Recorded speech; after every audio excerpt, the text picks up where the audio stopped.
आप क्या करोगे? हमारे लिए इस बात के लिए विचार करना चाहिए। ये कोई हमारी दुकान नहीं है जो नौकरों के भरोसे चलाए, ये कोई हमारी फैक्ट्री नहीं है जो नौकरों के भरोसे चलाया जाएगा कि यहां भी लेबर लगा दो। ऐसा नहीं होता है। एक सच्चे धर्मात्मा श्रावक का कर्तव्य है कि हमारे मंदिर में हमारे मूल नायक भगवान का अभिषेक है तो इसकी सारी क्रिया हम संपन्न करेंगे। हम स्वयं पानी छानेंगे, हम स्वयं पानी जो है ला करके उसको शुद्ध करेंगे, हम स्वयं चंदन घिसेंगे, हम सारी द्रव्य सामग्री धोएंगे, हम अपने हाथ से सारा काम करेंगे। उसका पुण्य ही अलग है।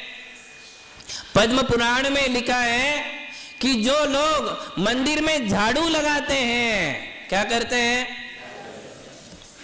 आज गुरुद्वारे में देखो आप, कोई नौकर लोग काम नहीं करते हैं।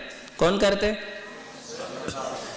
स्वयं लोग वहां जाकर के, बड़े बड़े अरबपति करोड़पति लोग जाकर के स्वयं अपनी पत्तल खुद उठाते हैं, झूठी पत्तल उठा लेते हैं, झाड़ू लगा देते हैं, क्योंकि उन्हें उनके गुरुद्वारा का महत्व है। और हम लोग जो है बिल्कुल सेठ बन करके आते हैं मंदिर में। हमारे कपड़े खराब नहीं होना चाहिए। स्टेटस लो हो जाता है, स्टेटस कम हो जाता है। अरे पद्म पुराण में लिखा है कि ये उसके जन्म जन्म के पुण्य कर्मों का संचय ही इकट्ठा होकर के आया है, जिसने मंदिर में जाकर भगवान के मंदिर का झाड़ू लगाया है। और जो मंदिर में झाड़ू लगाता है, लक्ष्मी उसके घर में प्रवेश करके आ जाती है। उसके जो मन में और आत्मा में बैठे हुए विकार हैं, जो असाता कर्म है, जो असाता कर्म उसके लिए रात दिन पेलते हैं, वे कर्म झड़ जाते हैं जो भगवान के मंदिर का झाड़ू लगाते हैं। कोई सामान्य पुण्य नहीं है। फिर ये तो भगवान के अभिषेक वाली बात है, झाड़ू लगाने की भी बात नहीं है। झाड़ू लगाने का इतना प्रभाव है, इतना पुण्य है, तो फिर भगवान के अभिषेक का पानी, अभिषेकने में लगने वाला चंदन, उसमें लगने वाली द्रव्य सामग्री, ये यदि हम अपने हाथ से तैयार करेंगे तो क्या उसका सामान्य पुण्य होगा? यदि वो भी सामग्री आपको रेडी ही चाहिए तो बात अलग है कि भैया फिर भी नहीं हो पाता है तो आ जाओ, कलश कर लो, कम से कम उतना पुण्य तो अपने पल्ले में ले ही लो। नहीं करने से तो बहुत अच्छा है। यदि नहीं आओगे, नहीं करोगे तो क्या करोगे? घर में रह करके, बैठ करके न्यूज़पेपर पढ़ोगे, इधर उधर की गप्पे ठोकोगे और कोई पिक्चर देखने लग जाओगे।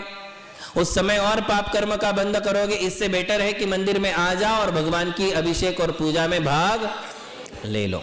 किंतु मैं आपके लिए मूल विधि बता रहा हूं।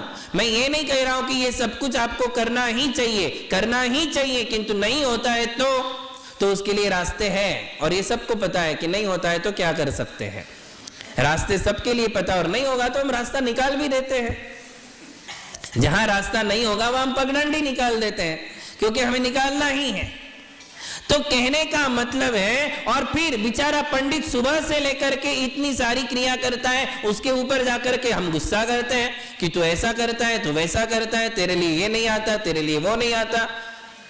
हमें खुद कुछ नहीं करना है और फिर हम उसके ऊपर यदि जाकर के ऐसा गुस्सा करें तो ये और पाप के बंद वाली बात आ जाती है। इसलिए ध्यान में रखिए, हमारे लिए भगवान की आराधना अपने हाथों से करना चाहिए। पूरी द्रव्य सामग्री हम अपने हाथों से तैयार करें। और फिर मंत्रों का प्रारंभ कैसे किया जाता है? द्रव्य सामग्री हमने धो ली, शुद्ध कर ली, और अभिषेक की सामग्री भी हमने इकट्ठी कर ली। अभिषेक कितने प्रकार का है पता है? कितने प्रकार का है? 12 प्रकार का अभिषेक होता है।